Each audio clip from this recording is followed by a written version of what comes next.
Vamos ver esse trem Você aqui. já se perguntou por que os católicos acreditam que Cristo está na Eucaristia? Oi, eu sou a Vitória, eu sou evangélica e estudo catolicismo e hoje vou contar aqui um Uai. pouquinho das minhas experiências estudando o catolicismo. Protestante estudando o catolicismo. Nós já sabemos onde isso pode dar, viu? Continue, jovem. Estudando o catolicismo se encontra a verdade, nosso Senhor Jesus Cristo, fundador de nossa igreja. Então nós vamos aqui analisar, ela vai falar sobre a Eucaristia, sobre Maria, vamos ver se ela está estudando aí realmente em boas fontes e comentar aqui, obviamente com todo respeito do mundo, uma protestante estudando o catolicismo. O que você acha que vai dar isso aí? Vamos ver. Ela vai falar um pouco aqui do que ela está estudando. Pega ela, Nossa Senhora. Sou o diácono João Vitor Mariano, é uma alegria acolher você neste canal, evangelize conosco. Clique agora em curtir, inscreva-se em nosso canal. Clique no sininho de notificações para receber os nossos conteúdos em primeira mão. No decorrer do vídeo, deixe seu comentário, ele é muito importante para que nós possamos saber a sua opinião, tá bom?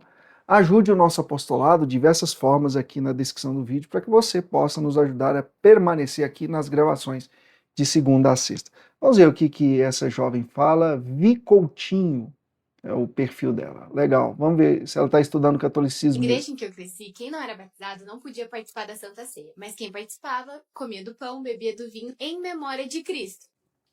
No catolicismo não é assim. Vamos ver se ela descobriu isso. Lembrando do sacrifício que ele fez na cruz para nos salvar. Mas o pão continuava sendo pão, o vinho continuava sendo vinho, e aquilo só era um símbolo do corpo e do sangue de Cristo. Mas até aí, tudo bem, até porque os católicos também participam da ceia do Senhor, mas um pouco diferente. Eu só fui perceber isso quando fiz da Eucaristia. Enquanto para nós evangélicos, protestantes, o pão e o vinho é uma representação, para os católicos é o próprio Cristo na Eucaristia. Que maravilha. Então não é um pouquinho diferente, faz toda a diferença. Enquanto vocês têm esse conceito de um simbolismo, nós temos uma visão de um memorial sacrificial, a continuação ou a atualização do sacrifício de Cristo na cruz por cada um de nós. Não que nós precisemos novamente ser salvos, mas nós remontamos ali o sacrifício de Cristo e reafirmamos com ele, por meio da comunhão eucarística, essa vivência sacrificial.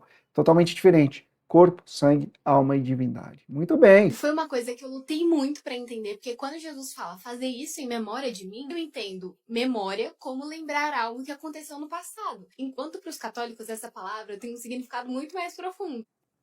Porque o próprio Cristo disse: quem come da minha carne, quem come este pão, come verdadeiramente a minha carne. Quem bebe desse vinho, bebe verdadeiramente o meu sangue. Minha carne é verdadeiramente comida.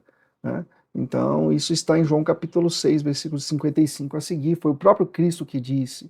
E quando ele usa ali aquela fala, isto é o meu corpo, esse isto no português quer dizer ali proximidade, é ele próprio. Jesus não disse assim, olha, é um teatro. Ele disse, isto é o meu corpo, isto é o meu sangue. E a gente sabe que a Bíblia está cheia de comparações e analogias, mas uma comparação que me ajudou a entender muito foi a própria tradição judaica. Em Êxodo 12:14, Deus fala assim: "Este dia será um memorial que vocês e todos os seus descendentes celebrarão como festa ao Senhor. Celebrem-no como decreto perpétuo." Aqui existem 3 coisas importantes. Deus institui a Páscoa, que será um memorial para todo o povo, e é um decreto perpétuo, tanto que os judeus celebram até hoje. Quando Jesus institui a Eucaristia, ele está exatamente dentro do contexto da Páscoa. E no Antigo Testamento, o sacrifício era de um cordeiro, macho, sem defeito. No Novo Testamento, ele é o memorial do próprio sacrifício de Cristo. Então, os católicos não acreditam que o pão e vinho representam Jesus, mas eles acreditam que é o próprio Cristo ali, através da transubstanciação.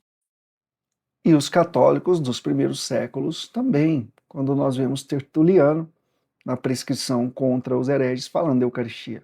Quando nós vemos São Justino de Roma, na sua apologia de número 1, falando também da Eucaristia. Tá? E se nós usamos o nosso app, eu quero mostrar para vocês o nosso aplicativo, temos utilizado ele muito aqui nos nossos vídeos, né? Nós vamos ver esse conceito. Né? Quando nós vamos aqui, por exemplo, na patrística, e vamos pegar São Justino de Roma, Justino, que é do século I para o século II, né? Quando nós vamos na apologia de número 1, no número 66, vamos digitar aqui Eucaristia, eu acho que fica mais fácil, né? Se bem que deve ter várias. Ó, 66, a minha cabeça está boa. Ó, este alimento é chamado entre nós Eucaristia, em grego, né? Aqui. Da qual ninguém pode participar senão aquele que crê que as coisas que ensinamos são verdadeiras, que foi lavado com a lavagem que é para a remissão dos pecados e para a regeneração. Lembra que ela disse que os batizados e aqueles que têm a consciência do corpo, sangue e alma e divindade de Jesus podem o comungar, né? Ó, e que vive de acordo com o que Cristo ordenou. Pois não o recebemos como pão e bebida comuns, como os protestantes fazem, né? Mas da mesma forma que Jesus Cristo, nosso Salvador, tendo-se feito carne pela palavra de Deus, teve carne e sangue para a nossa salvação. Assim também nos foi ensinado que o alimento que é abençoado pela oração da sua palavra, e do qual o nosso sangue e carne são nutridos pela transmutação, é a carne e o sangue daquele Jesus que se fez carne. Então notem que no século I, Justino de Roma, olha aqui onde nós estamos no cristianismo, né? Eles já enxergavam a Eucaristia tal qual nós enxergamos hoje.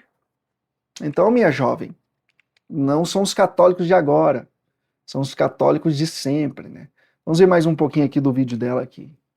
A Igreja Católica ensina que na consagração a substância do pão e do vinho se transforma no corpo e sangue de Cristo, embora as aparências continuem de pão e de vinho. E por se tratar, do corpo de Cristo, é Cristo ali, existe um cuidado muito grande, uma reverência enorme também, que eu acho muito linda da Igreja Católica. E é claro que existe uma reverência muito grande dos protestantes na Santa Ceia. Mas eu lembro que quando eu era criança, e eu não podia participar da Santa Ceia porque eu não era batizada ainda, mas a minha família podia, e eu ficava com vontade de comer um pedacinho do pão e eu pedia pra eles. Eu entendo que essa experiência é totalmente pessoal, totalmente restrita a mim, mas acontecia, né? E eu acho que isso não aconteceria da Igreja Católica, justamente porque eles têm o entendimento que aquilo é o corpo de Cristo e não a representação. E hoje, estudando a Eucaristia, eu consigo entender que um católico olha para aquele mesmo pão de uma maneira totalmente diferente, como um encontro real com Cristo. E a única explicação é a fé. Até porque depois da consagração, do padre, ele fala assim, eis aqui o mistério da fé. E é por isso que os católicos acreditam que Cristo está na Eucaristia.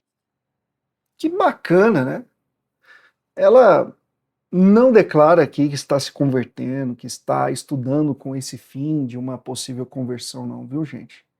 Mas, o que você tem a dizer aí nos comentários? Deixa aqui. Eu acho que eu sei onde isso vai dar, viu?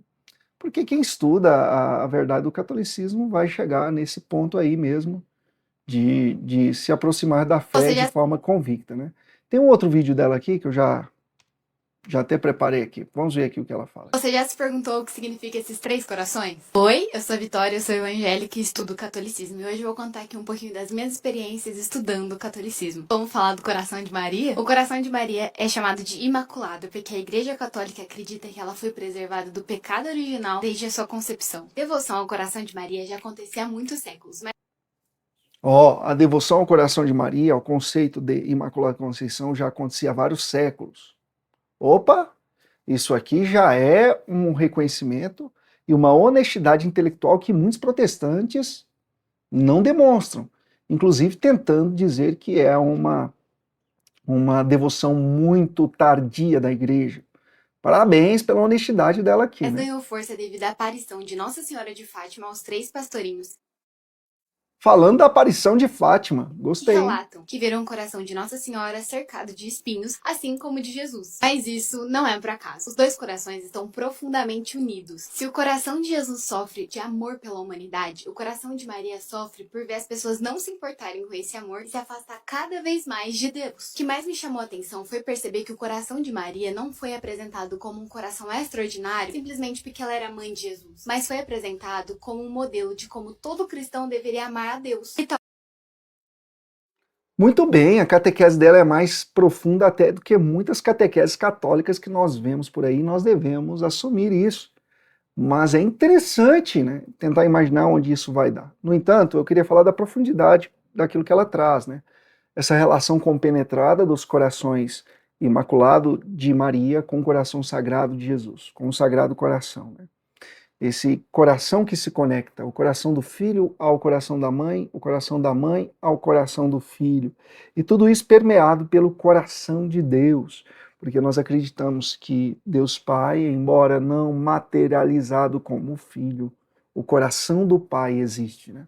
Interessante isso aqui. Talvez o maior exemplo disso seja a resposta que ela deu ao anjo em Lucas 1:38. Eis aqui a serva do Senhor, faça em mim segundo a tua palavra. Foi aí que eu comecei a entender uma coisa que eu sempre me questionava. Antes de estudar sobre o catolicismo, eu tinha a impressão que as pessoas falavam mais de Maria do que de Jesus. E estudando o significado do Imaculado Coração de Maria, eu entendi que eles não contemplavam Maria porque ela ocupava o lugar de Jesus, mas porque o coração dela estava completamente unido com o de Cristo. Que profundidade, né? O beato Giunio Tinarelli vai dizer: Jesus e Maria, inseparados e inseparáveis. É mais fácil separar a luz do sol do que Maria de Jesus, já vai dizer São Luís Maria Grignon de Montfort, né? E como é bom ver uma protestante entendendo tudo isso. José Maria Escrivá fala: a Jesus se vai e volta por Maria. Ele não quer dizer que os católicos acreditam que Maria substitua Jesus, ou que não podemos falar diretamente com Jesus, mas sim que eles acreditam que Maria foi o maior exemplo de alguém que acolheu a vontade de Deus. E é bom que ela vai falando, eles acreditam, mas ela fala com um brilho no olhar, não é mesmo? Vou entrar em contato com ela, hein? Caso ela queira conversar, partilhar, quem sabe? Viveu uma vida completamente voltada para Cristo. A santidade não acontece de uma vez. Ela é construída através da escuta, confiança e obediência a Deus. E para os católicos, o coração de Maria é justamente esse convite. Deixar que o nosso coração se pareça cada vez mais com o de Cristo. E foi isso que eu aprendi estudando o Imaculado Coração de Maria. Minha nossa, obrigado, minha irmã.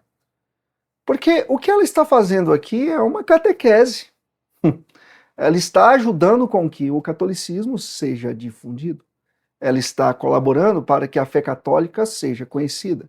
E pare de ser assim, ultrajada por pessoas que não conhecem, que não têm conhecimento de causa.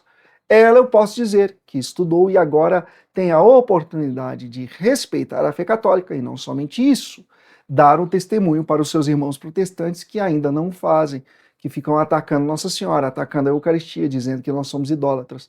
Tá vendo como o estudo faz bem? Eu queria perguntar o que você achou desse vídeo, se você já tinha visto os vídeos da Vitória, um meu abraço a ela, o meu respeito. Como clérigo católico, eu fico muito feliz de ver uma protestante que está utilizando das redes sociais para conscientizar e fazer com que se evite esses ataques injustos à fé, seja de quem for. Parabéns, minha jovem, Deus a abençoe no seu trabalho aí que você faz na internet, e precioso por sinal, tá? Que alegria! Deixa aqui a sua opinião, interaja com esse vídeo, quero saber a sua opinião, tá bom? Eu vou pedir a bênção de Deus para você, que essa bênção alcance a sua família. Benedictio Dei Omnipotentes Patris et Filii et Spiritus Sancti, descendat super vos et manet semper. Amém. Até o próximo vídeo, se Deus quiser. Deus os abençoe. Pega eles, Nossa Senhora. Será que Nossa Senhora está pegando a Vitória?